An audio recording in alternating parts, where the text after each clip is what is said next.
అంత్యకాలంలో ఉన్నాం, అపాయకరమైన కాలాలు వస్తున్నాయని వింటూ ఉన్నాం. అవునా అవునా అవును.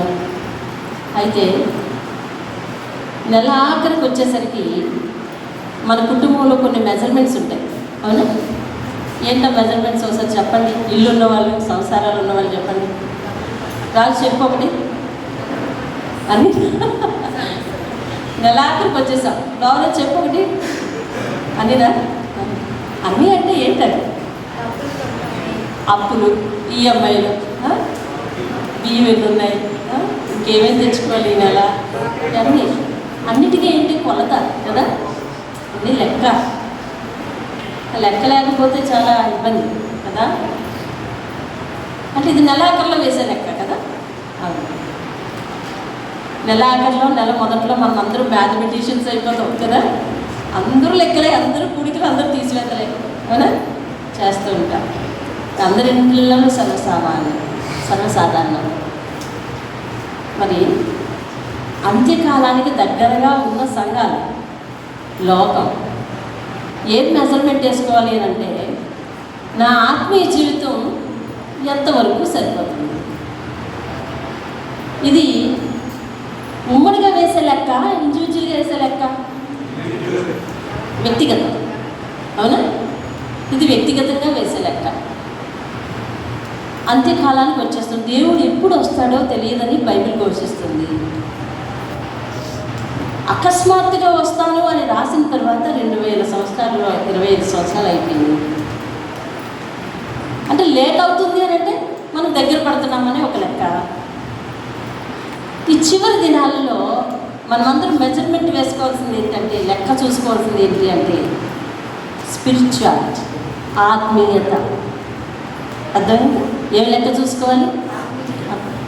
అన్ని లెక్కలు చూసే వాళ్ళమే కానీ ఆత్మీయతను లెక్క చూసుకునే వాళ్ళం కాకపోతే ముఖ్య ఘట్టానికి చేరేటప్పుడు ఫెయిల్ అయిపోతాం. అక్కడ ముఖ్య ఘట్టం ఏమిటి?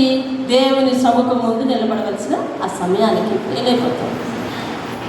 కాబట్టి ఆ లెక్క నెలాఖరులో వేసేది కాదు, ప్రతి దినం ఇప్పుడు మనం వేసుకుంటూ ఉండాలి. ఎందుకని? ఆ సమయం ఎప్పుడు తెలియదు కాదు. రెస్పాండ్ అవ్వాలి. ఇక్కడే ఉన్న వాళ్ళ చేతులు ఎత్తండి. ఉన్నారు. ఆ లెక్క సరిగా చూసుకోవాలి. నా స్పిరిచువాలిటీ, నా ఆత్మీయత ఎంతవరకు ఉంది? సాధారణంగా ఒకళ్ళిద్దరు కలుసుకున్నప్పుడు లేదా మీరు వచ్చినప్పుడు మీరు ఇంకా బాగా ప్రార్థన చేయండి అని అన్నారు అనుకో సేవకులు, మనకేమనిపిస్తుంది తెలుసా?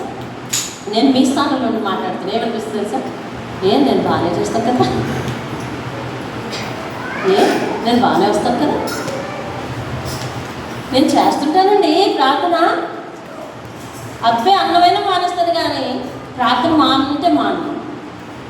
మరి సేవకులు చెప్పింది ఏంటి? దేవుడు చెప్పమన్నది ఏంటి? వాళ్ళ గురికి నేను చెప్పను. నేను కూడా అందరితో మాట్లాడినప్పుడు ఏమి చెప్పిన, దేవుడు ప్రేరేపిస్తాను చెప్పాను. ఇంకా ప్రార్థన చేయమన్నారు. ఎందుకో సరే, వాళ్ళు ఎందుకు చెప్పారో వదిలేదు. నీ ఆత్మీయతకు వచ్చేసరికి మొదటి ప్రశ్న, నువ్వు ఎంతవరకు దేవుడికి లోబడతావు? చాలా లోబడతానక్క. అయితే దేవుడు చెప్పమంటాడు, ఇంకా లోబడు. ఏమంటున్నాడు? దేవుడు అంటే ఎంత ఆసక్తి చూపిస్తావు? రెండో ప్రశ్న. చాలా ఆసక్తి అక్క నాకు అన్నవా? అయితే దేవుడు చెప్తున్నాడు, ఇంకా ఆసక్తి చూపించు. అంటే ఇంకా అంటే ఎంత? ఇవన్నీ చూసావా? ప్రతిదీ కూడా ఎక్కువ ఎక్కువ ఎక్కువ చేసుకోవాల్సిన పరిస్థితి వచ్చింది. అర్థమైందా? మీకు ఇప్పుడు అన్న చెప్పారు కదా, కరోనా వస్తుంది అనగానే అందరూ ఏమవుతారు? ఇంకా గవర్నమెంట్ అలర్ట్ అవ్వలేదు. అది అలర్ట్ అవ్వదు, ఎందుకంటే వన్స్ మనందరూ ఎక్స్పీరియన్స్డ్ కదా, కాబట్టి అది అలర్ట్ అవ్వదు. మనందరూ అలర్ట్ అయ్యి ఏం చేస్తాము? ఇంకొంచెం జాగ్రత్తలు ఎక్కువ తీసుకుంటాం. ఎక్కువ ఎప్పుడు చేస్తాము అని అంటే ప్రమాదం కొంచెం ఉంది కదా. ఇప్పుడు ఎదుగో అక్కడ ఎక్కడుందో, ఎంత దూరంలో ఉందో తెలియదు. ఎంత సాగిలు పడాలి అంటే ఎంతైనా సాగిలు పడాలి. ఎంత ఆసక్తి దేవుని దగ్గర కనపరచాలంటే ఎంతైనా కనపరచాలి. ఎంత భక్తి చేయాలి అంటే ఎంతైనా భక్తి చేయాలి. ఇప్పుడు చేస్తుంది సరిపోదు అంటే నెవర్ సరిపోదు. ఎందుకనగా నీవు ఇక్కడ నుంచి, ఈ లోకం నుంచి ఎత్తబడి దేవుని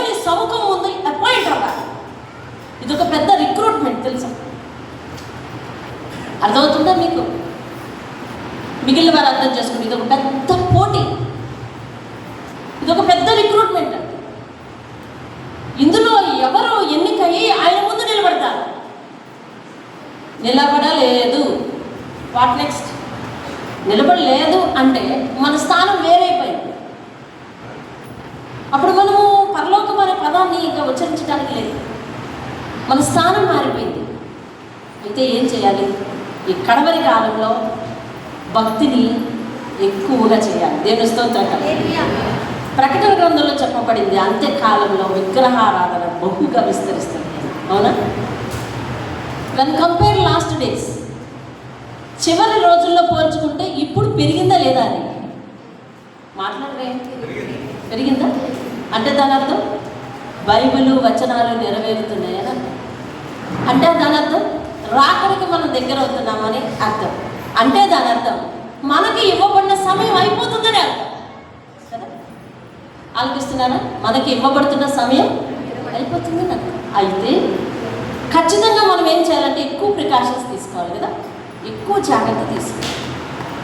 ఈ భక్తి ఇలాగే సరిపోతుంది, రొటీన్ లైఫ్ ఇలాగే వెళ్ళిపోతాను కదా. రోజుకు 4 ముక్కలు ప్రార్థన చేస్తే చాలు, లేకపోతే ఒక పూట ప్రార్థన చేస్తే చాలు.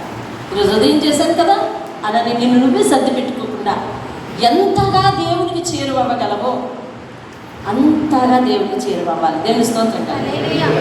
రాత్రి గారి సమయంలో ఆత్మీయ అభివృద్ధి కూడికి విచ్చేసింది. అందరికీ కూడా దేవుని పేరు వందనాలు, రాని వాళ్ళకి ఇంకా వేవేల వందనాలు. రాత్రి దేవుడు మాట్లాడింది ఏంటో తెలుసా? ఇశ్రాయేలీయులు అందరూనంట మేఘం కిందే నడిచారంట. మేఘం అంటే ఎవరు? దేవుని మేఘం. దేవుని మేఘం కిందే నడిచారంట. ఒకే ఆహారం అంటే మన్నా పుచ్చుకున్నారంట. ఒకే బండలోనిది తాగారంట. అయినప్పటికీ వారిలో కొంతమంది దేవునికి ఇష్టలుగా ఉండలేకపోయారంట. కారణం ఏమిటి అంటే వారి ఆశ, వారి ఆలోచన అంతా కూడా విడిచిపెట్టి వచ్చిన స్థలాల మీద ఉండిపోయింది అని దేవుడు మాట్లాడాడు. అంటే మన ఆలోచన, మన ఆశలు, మన పరిస్థితులు లోకంలో కొన్ని వాటిని విడిచిపెట్టుకోలేకపోతున్నాము అని అంటే నువ్వు ఇంకా సరైన భక్తి చేస్తున్నట్టు కాదు. లోకంలో ఉన్న వాటిని విడిచిపెట్టేశాను ఆల్రెడీ, కానీ వాటి మీద నా మనసు చచ్చిపోలేదు అని అంటే ఇంకా నువ్వు దేవునికి ఇష్టడైన వాడివి కానే కాదు. మరి ఇష్టడువే కాకపోతే అక్కడ అలాగే కూర్చుంటాం వెళ్ళి దేవుని సముఖం ముందు అవకాశం ఉందా? లేదు. వాక్యం వినాలందరూ అవకాశం ఉందా? లేదు. మరి చూడండి, మోషే ఒక గొప్ప నాయకుడిని నిర్గమకాండంలో చూస్తాం మనం కదా. ఆయన వినయం ఎంతో తెలుసా? ఆయన ఎలాంటి పరిస్థితుల నుంచి వచ్చాడో తెలుసా? ఒకసారి చదవండి. హెబ్రీయులకు రాసిన పత్రిక 11వ అధ్యాయం 24వ వచనం చదవండి. హెబ్రీ రాసిన పత్రిక 11వ అధ్యాయం. అక్కడ చాలా మంది విశ్వాసులు, నమ్మకమైన విశ్వాసులు ఉంటారు. అందులో మోషే పేరు రాశారు. అక్కడ మోషే పెద్దవాడైనప్పుడు విశ్వాసమును బట్టి ఐగుప్తు ధనము కంటే క్రీస్తు విషయమైన నింద గొప్ప భాగ్యమని ఎంచుకొని, చాలు. దేవునికి స్తోత్రం కలుగుతుంది. మోషే పెద్దవాడైనప్పుడు అంటే ఆలోచించు జ్ఞానం వచ్చినప్పుడు. పెద్దవాడు అవడం అంటే అర్థం ఏంటండి? ఆలోచించే జ్ఞానం వచ్చింది. మీలో పిల్లలు, పసిపిల్లలు వదిలేయండి, సండే స్కూల్ పిల్లలు వదిలేయండి, మిగిలిన వారందరికీ ఆలోచించే జ్ఞానం వచ్చినట్ట రానంట? వచ్చిందా? ఆలోచించే జ్ఞానం వచ్చింది కదా. అయితే మోషేలాగా మనం కూడా పెద్దవాళ్ళం అయ్యాం. పెద్దవాడైనప్పుడు ఏం చేశాడంటే తెలుసా? తనకున్న విశ్వాసాన్ని బట్టి, తన మనసులో దేవుని మీద ఉన్న ప్రేమను బట్టి. విశ్వాసం అంటే ఏంటంటే దేవుని మీద ప్రేమ. విశ్వాసం, నమ్మకం అనే పదాలు ఉపయోగిస్తారు కదా, అవి అర్థం కాకపోతే ఒకటే అబ్రివేషన్, దేవుని మీద ప్రేమ. అతనికి దేవుని మీద ఉన్న ప్రేమను బట్టి ఏం చేశాడంటే తెలుసా? ఐగుప్తులో అతను మహారాజు కుమారుడు. అక్కడ ఎవరు? మోషే ఐగుప్తులో తనకున్న స్థానం ఏంటండి?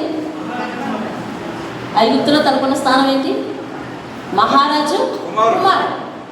ఐగుప్తు ధనము కంటే క్రీస్తుని గురించిన నింద గొప్ప భాగ్యం అని చెప్పి వాటిని విడిచిపెట్టేశాడంట. అంటే దేవుడు లేని ప్రదేశాన్ని అతను విడిచిపెట్టేశాడు. దేవుడు లేని ధనాన్ని విడిచిపెట్టేశాడు. దేవుడు లేని చుట్టరికాన్ని విడిచిపెట్టేశాడు. దేవుడు లేని బంధాలను విడిచిపెట్టేశాడు. తెలుసా, మన క్రైస్తత్వంలో చాలా నాళ్ళ నుంచి కొనసాగుతున్నాం, కానీ మనకి దేవుణ్ణి విడిచిపెట్టనటువంటి, దేవుణ్ణి దూషించేటటువంటి అర్థమైందా? వారితో సంబంధాలు ఉన్నాయి.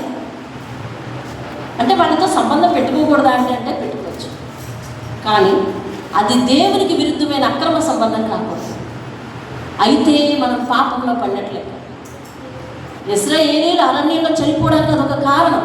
మీరు కిందకి చదువుకోండి, హెబ్రీయులకు రాసిన పత్రిక 10వ అధ్యాయంలో రాత్రి చదివిన వాక్యానికి కిందకి చదువుకోండి. వారిలో చాలా మంది వ్యభిచరించారు అని రాశారు. అర్థమైందా? ఐగుప్తు ధనము కంటే క్రీస్తుని గురించిన నింద గొప్ప భాగ్యమని చెప్పి ఏం చేశాడంటే, చదవండి, ఎంచుకొని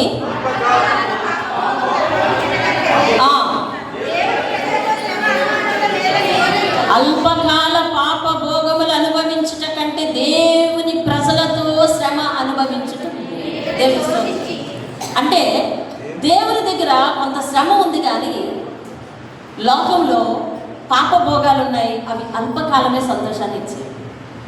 వీటన్నిటినీ మోషే ఏం చేశాడంటే తెలుసా? విడిచిపెట్టేసుకున్నాడు. ఏమేమి విడిచిపెట్టుకున్నాడో మీరు చూశారు కదా. ఏమేమి విడిచిపెట్టుకున్నాడండి? ఐగుప్తు ధనం విడిచిపెట్టుకున్నాడు, తర్వాత రాజకుమారుడని పిలిపించుకునే యోగ్యతను విడిచిపెట్టేసుకున్నాడు. క్రీస్తు ప్రజలతో శ్రమ అనుభవించడమే మంచిది అని అనుకున్నాడు. ఆ అల్పకాల పాపభోగాలన్నీ విడిచిపెట్టేసి దేవుళ్ళలోకి వచ్చాడు. ఇంతకంటే ఎవరైనా చేస్తారు అని అనుకోవచ్చు మనం, కానీ దేవుడు అతనికి ఇచ్చిన ధన్యతను బట్టి అతను ఇంకెంతగా లోబడ్డాడో ఒకసారి చూస్తారా? నిర్గమకాండం 34వ అధ్యాయం మొదటి నుంచి చదువుదామా, లేకపోతే 5వ వచనం నుంచి చదువుదాం. చూడండి, నిర్గమకాండం.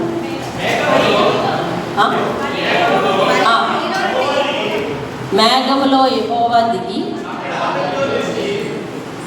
అక్కడ అతనితో నిలిచి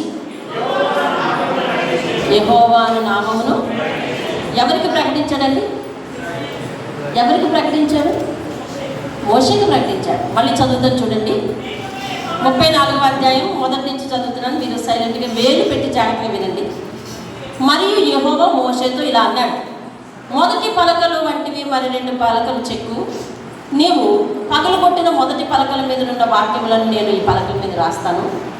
ఉదయమునకు నీవు సిద్ధపడి ఉదయమున సేనాయి కొండ ఎక్కి అక్కడ శిఖరం మీద నా సన్నిధిని నువ్వు నిల్చోవాలి. అర్థమవుతుంది కదా? నేను అర్థమయ్యేలా చదువుతున్నాను. నిల్చోవాలి. ఎవరితో మాట్లాడుతున్నాడు? ఎక్కడికి రమ్మంటున్నాడు? వచ్చి ఎక్కడ నిలబడమంటున్నాడు? సినాయి కొండ మీద శిఖరముని నిలబడమంటున్నాడు. రైట్, ఇప్పుడు వినండి 3వ వచనం. ఏ నరుడును నీతో ఈ కొండకు, you are the only selected person. ఎవరు చెప్పారు ఈ మాట? మోషేతో చెప్పారు. నువ్వు ఒక్కడే అక్కడ రావు, ఎవరిని తోడు తీసుకురావు, ఎవరు రాకూడదు. ఇంకేం చెప్పాడు వినండి, ఈ కొండ ఎదుట ఏ నరుడును ఈ కొండ మీద ఎక్కడైనా కనపడకూడదు, ఈ కొండ ఎదుట గొర్రెలైనను ఎద్దులైనను వేయకూడదు అని సెలవిచ్చాడు.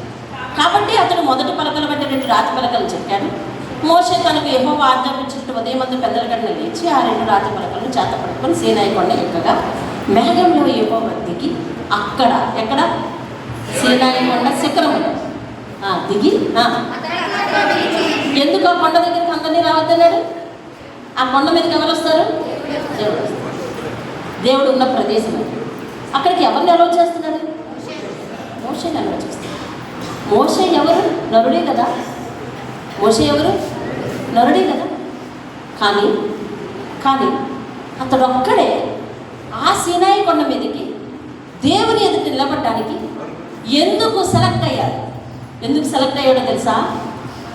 తన పాత జీవితంలో తనకున్న ప్రతి పాప భోగముల వంటి వాటినన్నిటినీ కూడా విడిచిపెట్టేసి రాజకుమారుడని పిలిపించుకునే పదవి విడిచిపెట్టేసి, అర్థమైందా?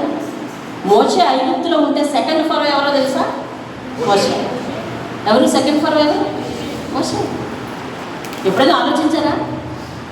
మోషే ఐగుప్తులో ఉంటే కాబోయే రారాజతను మోషే అటువంటి భోగాన్ని విడిచిపెట్టేసుకొని వచ్చేసాడు. విడిచిపెట్టి వచ్చేస్తే పదవి ఇచ్చేస్తాడా? విడిచిపెట్టి వచ్చేస్తే దేవుడు చూసే అవకాశం ఇచ్చేస్తాడా? విడిచిపెట్టి వచ్చాడు, దాని వైపు మళ్ళీ తిరిగి చూడండి. ఎలాగా?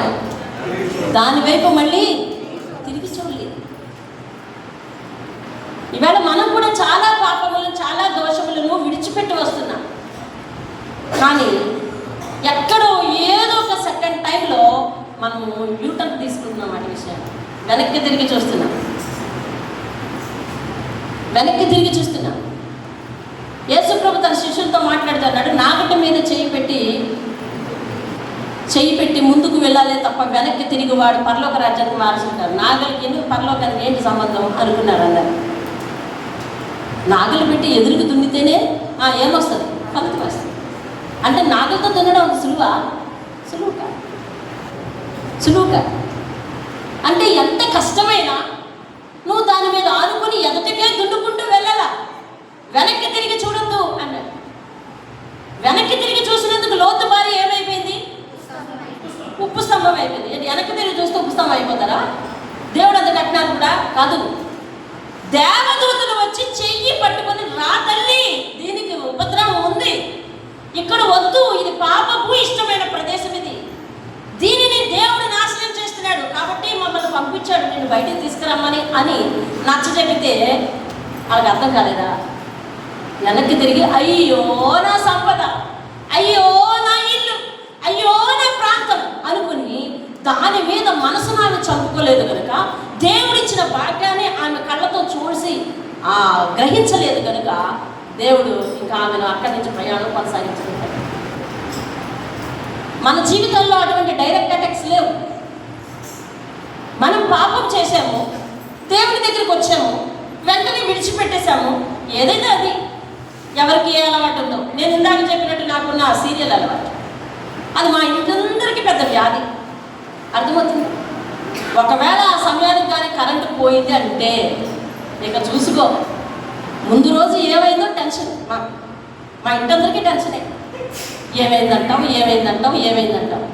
తెలుసా? మా పిచ్చి ఎంత పీక్ పాయింట్కి వెళ్ళిందో నేను ఏది దాచుకుంటూ చెప్తున్నా. ఆ సీరియల్లో ఆ హీరో ముందు రోజు చచ్చిపోయాడు, వెనకతల రోజు ఏమైందో తెలియలేదు. మాకు కరెంటు పోయింది.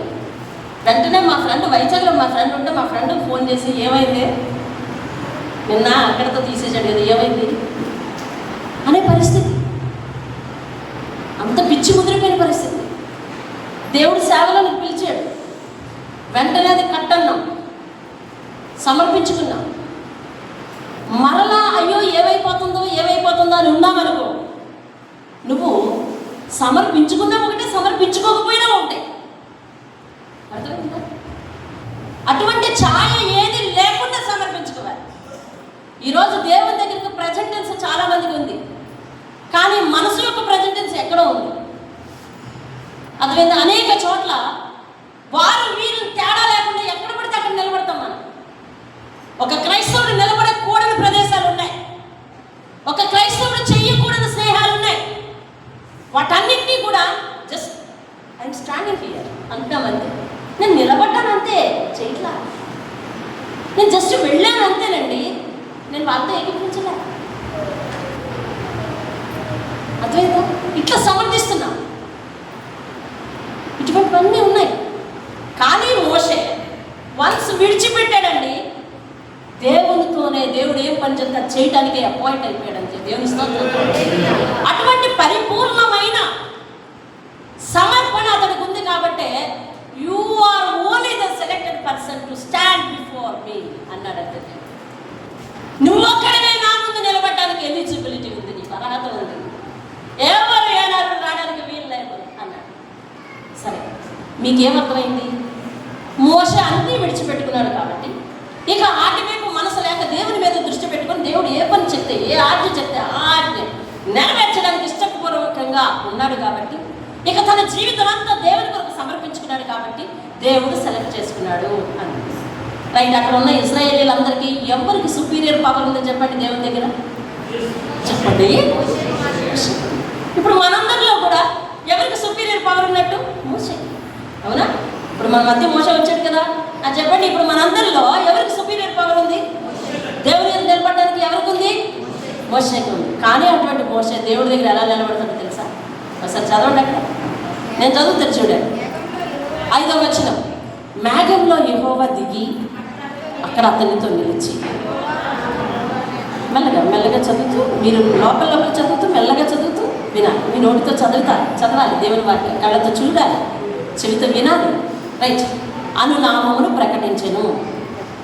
అతని ఎదుట యెహోవా అతన్ని దాటి వెళ్ళుచు, అంటే పైన ఇటు అతని మీద కదులుచు, అతని ఎదుట యెహోవా కనికరము, దయా, దీర్ఘశాంతము, విస్తారమైన కృపాసత్యములు గల దేవుడినైన యెహోవా. ఆయన 1000 మందికి కృప చూపుచు దోషమును, అపరాధమును, పాపమును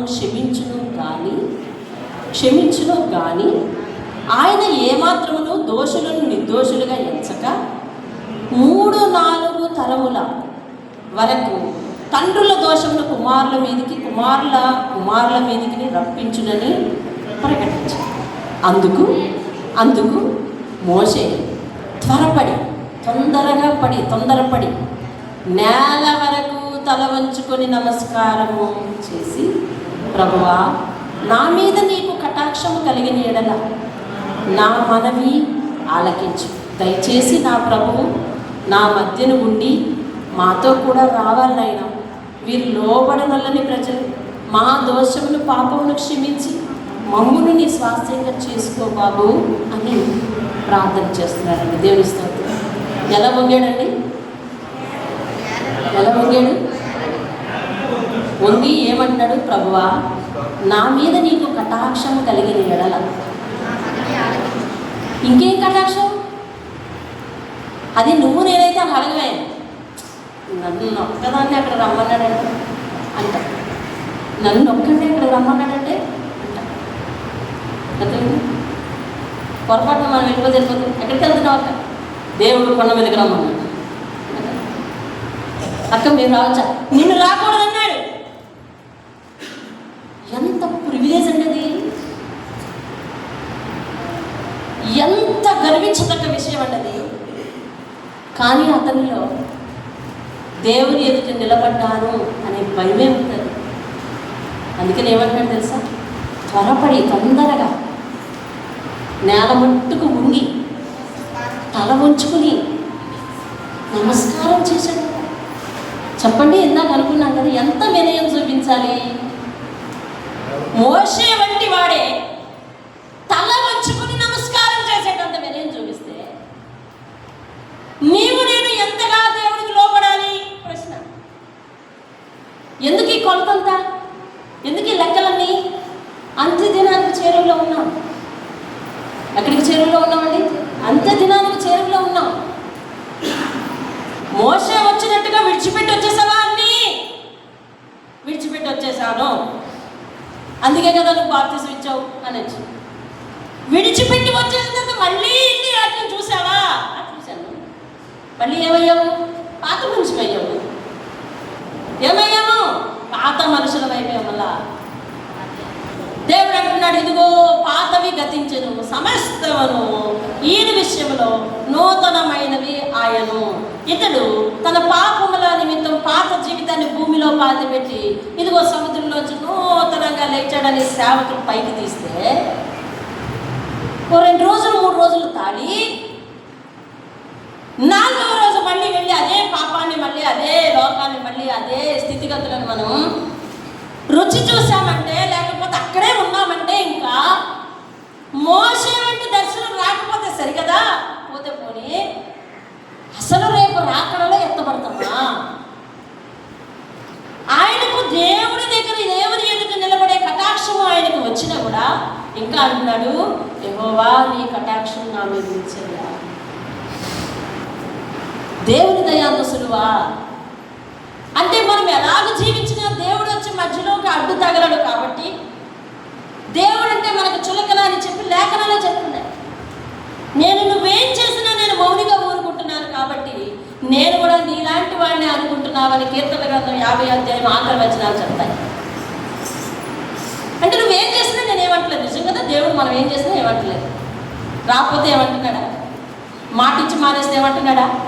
చెప్పలేమండి మీరు. మాటించి మానేస్తే ఏమంటాడా? ఇక్కడ బోర్డు చదివిన వెంటనే నీ మనసులో టికెట్ వేసుకుంటాను, నేను పై ప్రార్థనకి వెళ్తాను, కింద ప్రార్థనకి వెళ్ళను అని. అవును కదా?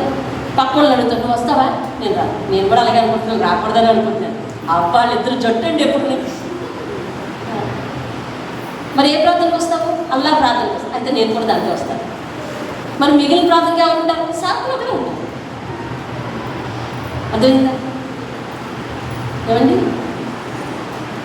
విడిచిపెట్టి వచ్చినవి మళ్ళీ అక్కడే ఉన్నవా? క్రీస్తును అనుసరించే క్రైస్తవుడివేనా, క్రైస్తవురాలువేనా? నీ నడకల్లో క్రీస్తు, నీ మాటల్లో క్రీస్తు, నీ ప్రవర్తనలో క్రీస్తు ఉన్నాడా? అంత్యకాలంలో దేవుని మందిరానికి ఎందుకు వస్తున్నాం? దేవుని హస్తాన్ని చూడటానిక? అట్లయితే మనము నిజమైన భక్తి కాదు. దేవుని హృదయం వైపు చూడాలి. ఎటువైపు చూడాలి సామో? దేవుని హృదయం వైపు చూడాలి. అప్పుడు ఎలా నడుచుకోవాలో మనకు అర్థమవుతుంది. మన శిరస్సు ఎవరైనా వాక్యం చెప్తుంది? క్రీస్తు. సంఘానికి శిరస్సు ఎవరండి? చెప్పాలి చెప్పాలి. సంఘానికి శిరస్సు ఎవరు? ఆవిడ లేవండి. సంఘానికి శిరస్సు ఎవరు? క్రీస్తు. అతడు పరిశుద్ధమైన వాడేనా? చెప్పాలండి. మిమ్మల్ని ఎందుకు మాట్లాడిస్తున్నాను అని అంటే మీరు బాగా మాట్లాడతారు. చెప్పండి, పరిశుద్ధమైన వాడేనా? సంఘానికి, సంఘమంతా ఒక బాడీ అనుకుంటే సంఘానికి శిరస్సు ఎవరంట? క్రీస్తు. అంటే ఇది క్రీస్తు, ఇదంతా సంఘం. ఇది పరిశుద్ధమైంది, ఇది పవిత్రమైంది. దేహం అంతా అపవిత్రమైంది అయితే బాగుండదా? మనిషి తలకాయ, మనిషి మొండానికి ఏనుగు తలకాయ తీసుకొచ్చినట్టుంటుంది. అది వేరు, ఇది వేరు అవ్వకూడదే. ఇది పరిశుద్ధత అయినప్పుడు, ఇది పవిత్రమైనది అయినప్పుడు, మనల్ని నడిపించే ఆలోచనకర్త పవిత్రమైన వాడైనప్పుడు మరి ఆయన శరీరం నువ్వు ఎట్లా ఉండాలి? దేవుని హస్తం వైపు చూడగా దేవుని హృదయం వైపు చూడాలి. ఎప్పుడు ఆశీర్వదిస్తావు, ఎప్పుడు ఆశీర్వదిస్తావు, ఎప్పుడు ఆశీర్వదిస్తావు అని అడుగుతావా? నువ్వు ఏమైనా లెక్క చెప్తావా?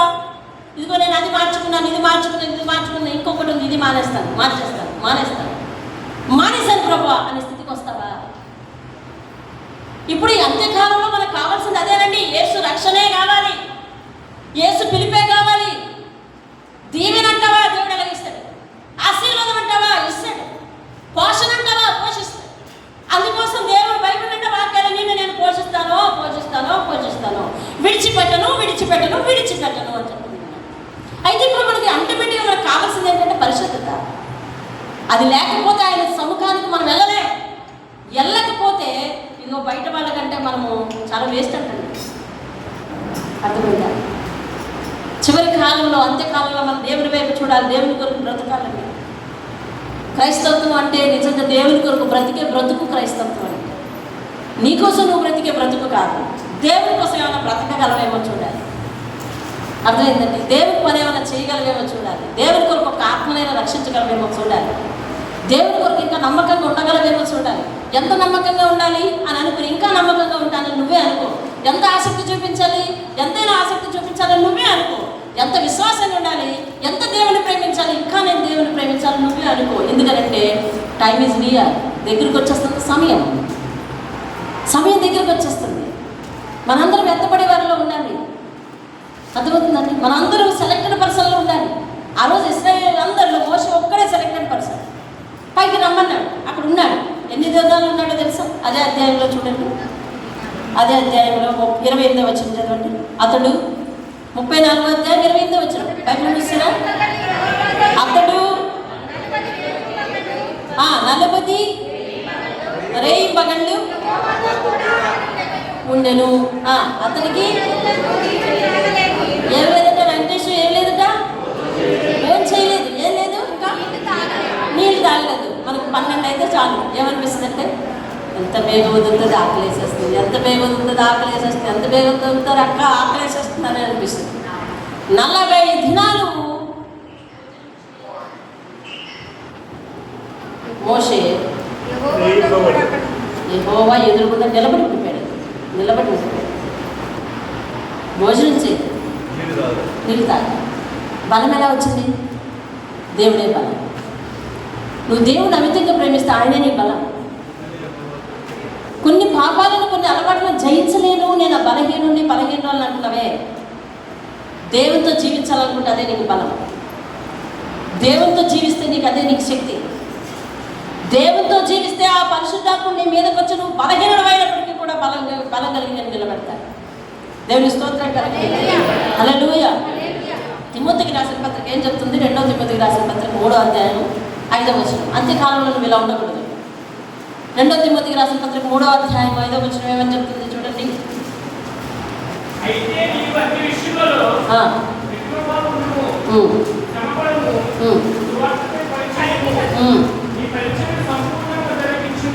రెండవ తిమోతి చదువుతున్నాను. 2వ తిమోతి 3వ అధ్యాయం అది చదవండి. అదేనా 2వ తిమోతినా? 2వ తిమోతి. పైకి భక్తి గల వారి వలె కనిపిస్తూ దాని శక్తిని ఆశ్రయించని వారు అని శక్తిని ఆశ్రయించని వారే ఉందని అలాగ రాశాడు. ఇలాంటి మనుషులు కూడా ఉన్నారంట.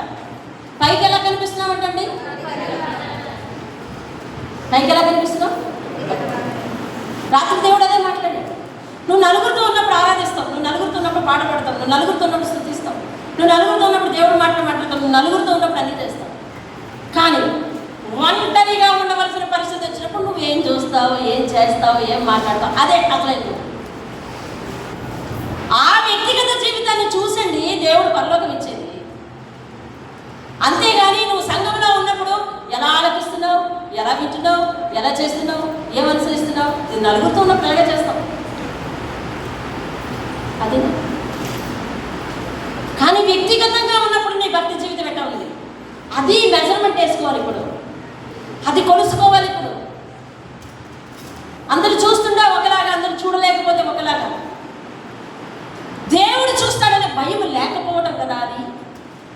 అయితే నువ్వు దేవుడు నన్ను చూస్తాడని, దేవుడు నా మాట వింటాడని, దేవుడు నా పరిస్థితులను మరి గమనిస్తున్నాడనే భయం లేకుండా దేవుడిని ఎలా ఆరాధిస్తున్నావు కదా.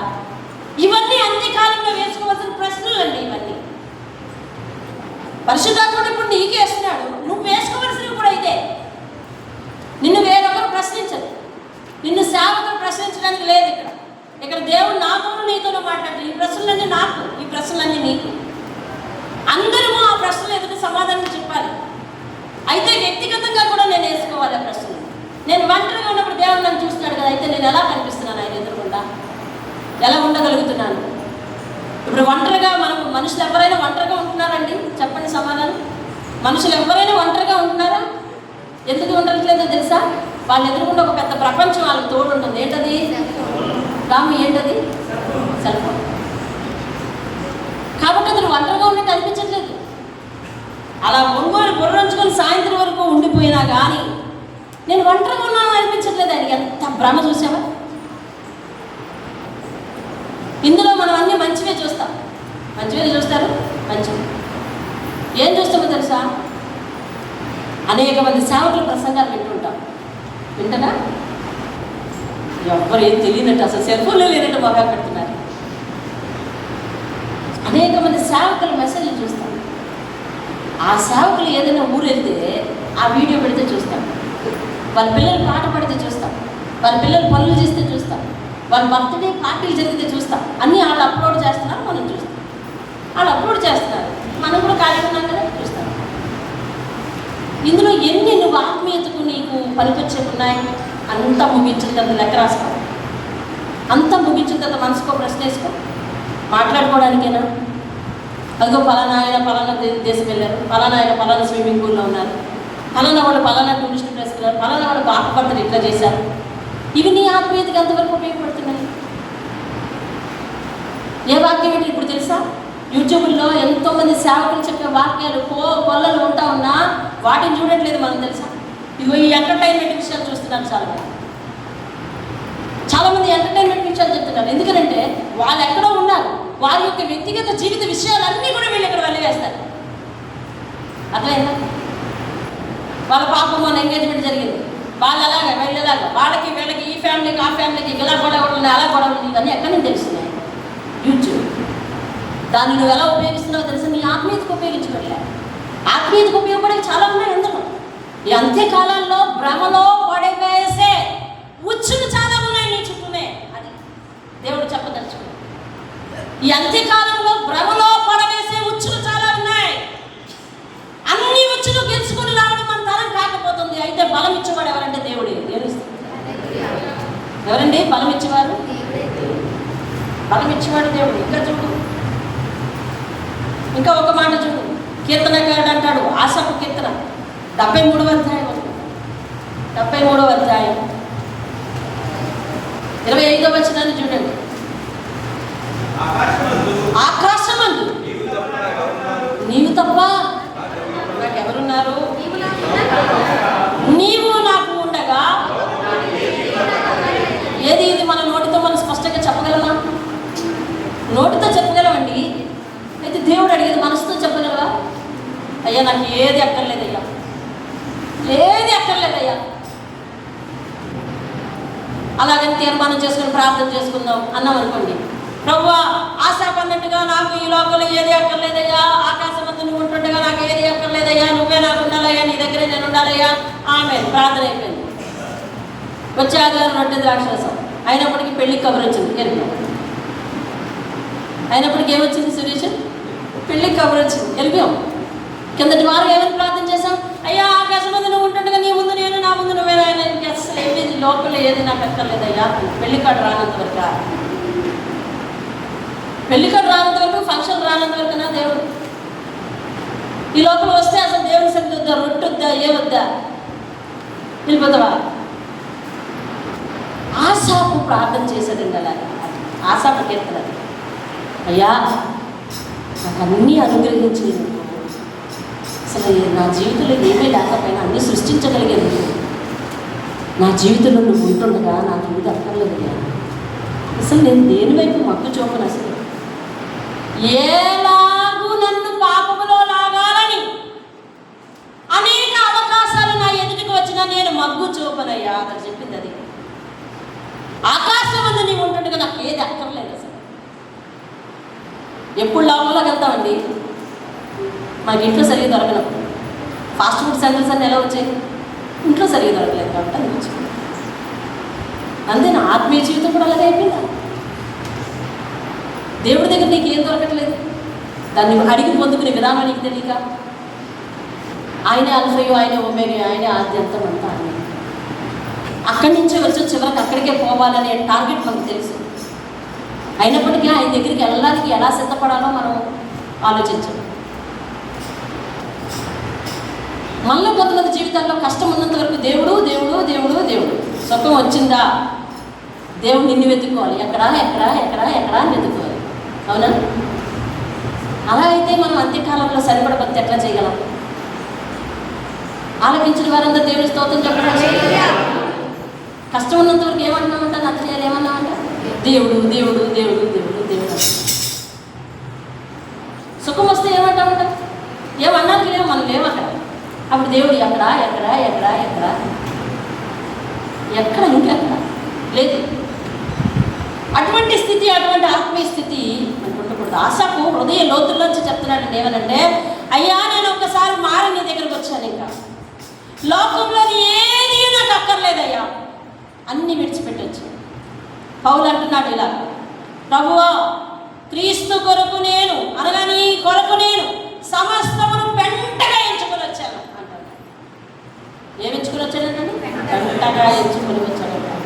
అలా ఎవరు చెప్పగలరు తెలుసా? సంపూర్ణంగా ఆయన ఆరాధించే వాళ్ళే చెప్పగలరు, సంపూర్ణంగా ఆయన ప్రేమించే వాళ్ళే చెప్పగలరు, సంపూర్ణమైన మనస్సు ఆయన మీద ఉండేటటువంటి వాళ్ళే చెప్పగలరు. దేవుడి వైపు చూడాలి తప్ప దేవుని చేతి వైపు కాదండి. దేవుని మాటల వైపు చూడాలి, దేవుని హృదయం వైపు చూడాలి. అప్పుడు మనం నమ్మకంగా నిలబడగలం. అంటే దేవుడు ఏమి ఇస్తాడో, ఎప్పుడు ఆశీర్వదిస్తాడో వాటి కోసమే చూసేటట్టయితే, ఇప్పుడు ఆశీర్వాదం కోసం కాదు మనం చూడాల్సింది, దేవుడు మనల్ని ఎందుకు అక్కడికి తీసుకెళ్తాడా లేదా అనే పరిస్థితులు చూడాలి. దేవుని స్తోత్రం కలుగుతుంది. హల్లెలూయా.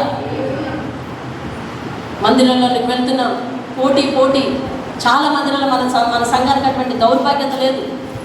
దేవుడు ప్రారంభం నుంచి ఆయన చేతుల్లో పెంచుతున్నాడు. ఇదిగో రేపు ఈ ప్రార్థన సమయాలు మార్చే పరిస్థితి కూడా ఇంకా మీటింగ్ వేసి ఇంకా వాటిల్లో తర్జన చేసుకొని జస్ట్ అయితే ఆయన మామూలుగా చెప్పారు. కానీ ఇక దీని మీద ఒక సరైన పాంప్లెట్ కూడా వేసుకోవాల్సి ఉంది. ఆదివారం సమయం కూడా, ఆదివారం సమయం కూడా మార్చుకోవాల్సి ఉంది. ఇవన్నీ అందరి నిర్ణయాల మీద, అందరి ఆమోదం మీద.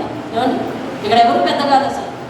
కానీ కొన్ని సంఘాలలో ఎలక్షన్స్, కొన్ని సంఘాల్లో పోటీలు, కొన్ని సంఘాల్లో అధికారాలు, కొన్ని సంఘాల్లో గొడవలు, కొన్ని సంఘాల్లో కులం, కొన్ని సంఘాల్లో ధనం, కొన్ని సంఘాల్లో అందం, కొన్ని సంఘాల్లో పెర్ఫ్యూమ్స్, కొన్ని సంఘాల్లో నగలు, ఇవి రాజ్యం వెళ్ళిపోతున్నాయి తెలుసా. దేవుడు లేడు. ఎలా వెళ్తాం అసలు దేవుని సన్నిధికి? ఆ అల్టిమేట్ థింగ్ ఎప్పుడు ఆలోచించాలి. లోకాన్ని విడిచిపెట్టి క్రీస్తుని ఎందుకు నమ్ముకున్నామయ్యా అంటే ఇక్కడ కొత్త పందాల్లో డ్యాన్స్ వేద్దామనా? కాదు కదా. అలా వేస్తే దేవుడు ఆ లోకానికి ఏది మెచ్చపట్టిందో మనకే పట్టింది కదా. తెలుసా, చాలా మందిరాల్లో ఆరాధన ఏమైపోయాయి తెలుసా? డీజే సాంగ్స్ అయిపోయినాయి తెలుసా. డీజే సాంగ్స్ అయిపోయినాయి. కురుపక్క చెప్తారేమో అని అంటామేమో, కావలిస్తే చూడు, అడిగి చూడు ఎవరిని. కొన్ని సంఘాల్లో ఆరాధన డీజే సాంగ్స్ అయిపోయాయి. అర్థమవుతుందా? వాళ్ళు దేన్ని వెంబడిస్తున్నారో తెలియదు. వస్త్రధారణ మారిపోయింది. అర్థమవుతుంది? వస్త్రధారణ మారిపోయింది. అన్ని టైట్ ఫిట్స్ వచ్చేసాయి. క్రాపులు మారిపోయాయి, భాష మారిపోయింది, వరుసలు మారిపోయాయి. అర్థమవుతుంది? అప్పుడెప్పుడో దావీదు ఆత్మవశమై డాన్స్ వేసాడంట. ఇంక వీళ్ళు దేవుడి పాటకు కాదు వేరేది పెట్టుకునేస్తారు. మొన్న ఎందుకు అలాగ సెల్ ఫోన్ తిప్పుతున్నప్పుడు మన చర్చిలో చాలా కాలం క్రితం వచ్చి మరి ఒక అబ్బాయి రాలేదు, చాలా దూరం కూడా అర్థమైపోయాడు. అతని కాంటాక్ట్ వచ్చింది నాకు. ఏంటని చాలా రోజులైంది తల్లి చూసి అని చెప్పి, అదేదో ఉంటుంది కదా, ఏ ఫోటో అది, డీపీ అదేనా, ఆ ఫోటో జస్ట్ అది క్లిక్ చేశాను. చేస్తే తనకి వివాహం అయినట్టుంది. నేను మొన్నెల్లి వివాహం కాదండి, మొన్నెల్లి వివాహం అతను పాపం చాలా బాగా జరిగింది మ్యారేజ్. ఇగో ఏ దిశ వాళ్ళ ఆవిడ కూడా అన్నవారికి వచ్చారు. చాలా ఆత్మీయ నిదానస్తులు చూశారు కదా మీరు. అతను ఏ సంఘానికి వెళ్తున్నాడో హైదరాబాద్లో ఆ సంఘం పాస్టర్ని, గతంలో ఈ సంఘానికి వచ్చాడు కాబట్టి ఈ సంఘం సేవకుల్ని వాక్యం చెప్పడానికి పిలుచుకుని ఇద్దరే మెసేజ్లు.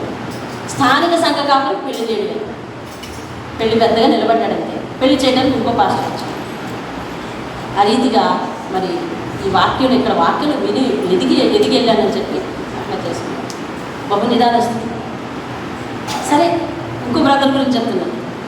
జస్ట్ క్లిక్ చేశానంతే, టైం అయిపోయింది.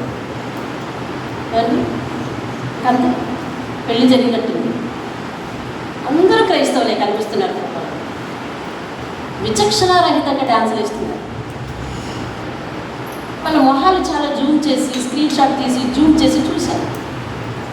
ఎందుకనంటే నాకు గుండె బాగా బాధ వచ్చేసింది. అంటే ఒక స్టేటస్ దగ్గర అంత సమయం నువ్వే కదా వేస్ట్ చేస్తున్నావు అని మీలో చాలామంది అడగచ్చున్నాను.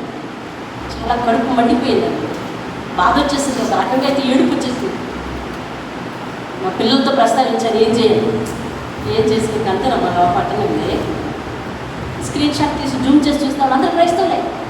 అంటే ఇతను ఏదైనా హిందూ వివాహం చేసుకున్నాడేమో, మరి తప్పదు అని అనుకునేడానికి లేదు. అందుకని అంతసేపు సెర్చ్ చేశాను, మెసేజ్ పెట్టాను. నాయనా ప్రైజ్ లార్డ్, నీకు వివాహం అయిందా? క్రిస్టియన్ మ్యారేజేనా? ఈ డీజే సాంగ్స్ ఏంటి? సరదాకమ్మా. క్రీస్తుకి సాక్షివేనా? నిన్ను సృజించిన దేవుడు, నీ కోసం ప్రాణాలు అర్పించిన దేవుడు ఏమవ్వాలిగా? నిన్ను క్షేమంగా ఉంచి నీకు ఒక జతనిస్తే ఏమవ్వాలయ్యా ఆయన? ఒక వ్యక్తి మన కోసం ప్రాణత్యాగం చేశాడంటే అంత చులకనైపోయిన నిన్ను రేపొద్దున పరలోకం ఎట్లా తీసుకెళ్ళాలయ్యా?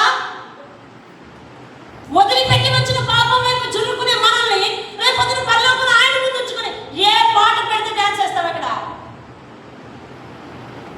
రేపొద్దున అక్కడ ఆరాధన చేయాలి, ప్రకటన గ్రంథం చదువు. పరలోకంలో దేవుని సౌఖ్యం ముందు ఏముంది? ఆరాధన ఉంది, ప్రార్థన ఉంది. ఇక్కడ గడియ దేవుని సంఘంలో ఆరాధన చేయలేవు నిలబడి, కానీ అటువంటి ప్రదేశాల్లో గంటలు గంటలు అగిసిపోయిన ఆరాధన చేస్తుంటాం, గెంతులు వేసేస్తాం. అది ఆరాధన. అక్కడ మనకు కలుపు రావట్లేదు, ఇక్కడ నిలబడడానికి కలుపు వస్తుంది. అంటే దేనికి you have to preference, give preference. దేనికి ఇస్తున్నారు? దాని మీద కదా ఆధారపడి ఉంటుంది. రేపొద్దున ఆయన వచ్చి సెలెక్ట్ చేసుకుంటే మోషేతో చెప్పాడు స్పష్టంగా, you are only the person అని చెప్పాడు. నొక్కి చెప్పాడు ఆ విషయాన్ని, నువ్వు ఒక్కడివే అన్నాడు.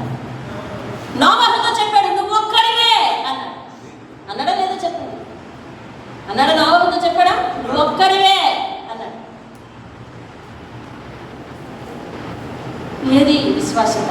ఇప్పుడు మనం మెజర్ చేసుకోవాల్సిన వాటి. ఆఖరిగా ముగిద్దాం దేవుని వాక్యం ఒకసారి చూసి. భక్తిహీనుల ఆశ భంగం అయిపోద్దని దేవుని వాక్యం చెప్తున్నప్పుడు, మన ఆశలు భంగం అయిపోయే పరిస్థితులు వచ్చినాక చేతులు కాలిపోయినంత మనం ఏం చేసేది లేదు. నశించిపోయే వాటి కోసం కాదు మనం మనసు పెట్టుకోవాల్సింది. మరి శాశ్వతంగా దేవుని సన్నిధిలో మనం ఏం పొందుకోవాలో అది వాక్యం చెప్పింది కాబట్టి దాని మీదే మనం దృష్టి పెట్టాలి. అలాగే మరి అంత్యకాలాల్లో వ్యర్థమైన సంభాషణలు కూడా పెరిగిపోతున్నాయి కాబట్టి వాటి మీద మనం దృష్టి పెట్టకూడదు. ఎట్టి పరిస్థితుల్లో వాటి మీద మనసు ఉండకూడదు. తిమోతికి రాసిన పత్రికలు చెప్తుంది, ముసలమ్మ ముచ్చట్లు విడిచిపెట్టి మరి దేవుని వైపు మనసు ఉంచమని దేవుని వాక్యం చెప్తున్నప్పుడు ఆయన మాట మీదే మనం జీవించి ఉండాలి. ఆయన మాట మీదే మనసు ఉంచాలి. ఆయన వైపే ఆయన ఏం చెప్తున్నాడో దాన్ని పాటిస్తున్నానా లేదా అని ఎప్పుడు స్కేల్ వేసుకుంటా ఉండాలి. ఇవన్నీ కూడా ఈ లోకంలో ఉన్న పాప భోగాలన్నీ కూడా భక్తిహీనతకు, బుద్ధిహీనతకు, బ్రతుకు క్షీణతకు దారితీస్తాయి. కాబట్టి క్షీణించిపోయిన తర్వాత చేయాల్సింది ఏమీ లేదండి. మోకరిద్దాం, ప్రార్థన చేద్దాం. బుద్ధిహీనతకు, భక్తిహీనతకు దారి తీసిన తర్వాత, బుద్ధి క్షీణతకు దారి తీసిన తర్వాత బ్రతుకంతా క్షీణించిపోద్దండి. ఇంకో మిగిలినది ఏమి లేదు. మోసే వంటి వాడు, అతను ఎంత తెలివైన వాడో తెలుసా, ఎంత జ్ఞానో తెలుసా. అపోస్తల కార్యాలు 7వ అధ్యాయం ఒక్కసారి 20వ వచనం చూస్తారా? 7వ అధ్యాయం 20వ వచనం. అపోస్తల కార్యాలు 7వ అధ్యాయం 20వ వచనం. మోసే అంత చేతగాని వాడు అనుకుంటాం మనం. మోసే దేవుడికి లొంగిపోవడానికి గల కారణం తెలివి తక్కువవాడేమో అనుకుంటాం. 7వ అధ్యాయం 20వ వచనం చూడండి ఒకసారి. ఆ కాలమందు మోసే పుట్టెను, అతడు దివ్య సుందరుడై చాలా అందగాడు కూడా. తన తండ్రి ఇంట 3 నెలలు కంచబడెను. తరువాత అతడు బయట పారబోయబడినప్పుడు ఫరో కుమార్తె అతను తీసుకుని తన కుమారుగా పెంచుకునేది. మోసే ఐగుప్తీయుల సకల విద్యలను అభ్యసించి మాటల యందును కార్యముల యందును ప్రవీణ్. దేవుని స్తోత్రం కదా. దేవుని మీద మనసు వచ్చిన వాళ్ళందరూ వాళ్ళకి చేతగాలేదేమో, అందుకే పూర్తిగా దేవుడి మీద ఆధారపడిపోయారు అని మనం అనుకుంటాం. దానియేలు రోజుకు 3 సార్లు ప్రార్థన చేశాడంటే అది పనిలేదని అనుకున్నావా? దావీదు రోజుకు 7 మార్లు ప్రార్థన చేశాడు, పనిలేదు అనుకున్నావా? వాళ్ళు పోషించిన పదవులు చిన్నవి కాదు. ఇతడు దివ్య సుందరుడంట, ఐగుప్తు సకల విద్యలు ఎందు ప్రవీణుడంట, మాట ఎందు నేర్పరంట, కార్యములు చేయడంట, పనులు చేయడం ఎందు నేర్పరంటండి. అంతటి తెలివైన జ్ఞాని దేవునికి తల వచ్చి నమస్కారం చేస్తూ ఉంటుండగా నీవు నేను ఎంతగా లోబడాలో ఎంత కాలంలో ప్రార్థన చేద్దాం. విన్న వాక్యాన్ని ఒకసారి నెమరు వేసుకో. మోషేకు దేవుడిచ్చిన తలాంతి ఏంటి? ఏం చూసి ఇచ్చినాడు? ఎలా సెలెక్ట్ చేశాడు? అంతటి సెలెక్షన్ తరువాత మోషే ఎలా లోబడుతున్నాడు, ఇంకా ఆయన ఎదుటి ఎలా మాట్లాడుతున్నాడు? ప్రభువు కటాక్షము నా మీద ఉండాలి, నువ్వు మాతో పాటు రావాలి, మమ్మల్ని అందరినీ క్షమించాలయ్యా అని ఎలా మాట్లాడుతున్నాడు? తల ఎత్తా కాదు, నేల మట్టుకు తల వచ్చుకొని నమస్కారం చేసి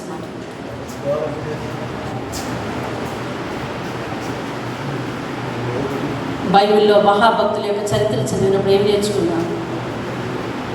యెహోషువ, దావీదు, ఆసాపు వీరందరూ ఆకాశమందులు ఉంటే మాకు ఏం అవసరం లేదు. నేను నా ఇంటి వారి యెహోవాని అనుసరిస్తాను. ఉన్నవన్నీ విడిచిపెట్టి ఆయన సేవకు వచ్చేసిన అనేక మంది సేవకులు, అతని కొరకు హతసాక్షిగా మారిపోయిన సేవకులు, వీళ్ళందరూ భక్తి ఏది? నీ భక్తి, నా భక్తి ఏది? మన భక్తి ఆయన ఎత్తపడటానికే సరిపోతే ఎలా?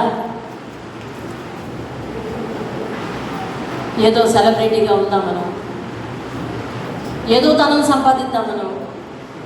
క్రీస్తు లేకపోతే అవన్నీ వ్యర్థమండి. క్రీస్తు లేకపోతే అవన్నీ వ్యర్థం.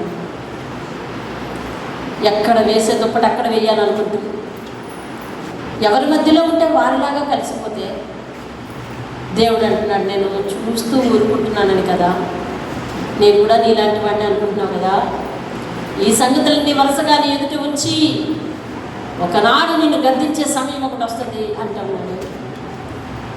ఈరోజు నువ్వు నేను హెచ్చరింపబడటం దేనికో తెలుసా? అలా దేవుని చేత ఇంకా గద్దింపు అనేది లేకుండా ఆయన తన రాజ్యంలోకి తీసుకోవాలి నిన్ను నన్ను. ప్రార్థన చేద్దాం. భక్తిహీనులు కూడా ఎంతోమందిని బైబిల్లో చూసాం. గెహజీ ధనానికి ఆశపడిపోయి వెళ్ళిపోయి ఏం చేశాడు? లోతు తన ఇష్ట ప్రకారమే చేసుకుంటానని ఏమయ్యాడు? గారడీ సీమోన్ అన్నవాడు పాస్టర్లకు పాస్టర్ అవుతానన్నాడు, ఏమయ్యాడు? ధనాపేక్షతో అబద్ధాలాడిన భార్యాభర్తలు ఏమయ్యారు? ఆస్తి కొరకు గర్వంగా మాట్లాడిన నాబాలు ఏమయ్యాడు? మోసం చేసి తోటను స్వాధీనం చేసుకున్న ఆహాజ్ ఏమయ్యాడు? పొగరు పట్టి మాట్లాడిన స్త్రీ ఎలిజబెత్ ఏమైంది? వీరందరి పతనం మనందరికీ మార్గదర్శకం కాగా, నేల మట్టుకు వంచుకున్న వారి తలలు దేవుడు పరలోకంలో పైకెత్తలేదా? మహాగరుడైన మా తండ్రి, నీ పరిశుద్ధ పాదాలకు వందనాలు చెల్లిస్తున్నాను. విన్న వాక్యం వారిలో నీరు కట్టి ఫలించడానికి సహాయం చేయండి. ముగింపులో మేము అన్ని లెక్కలు చూసుకుంటున్నట్టుగా ఆత్మీయతలు లెక్కలు చూసుకున్నాం.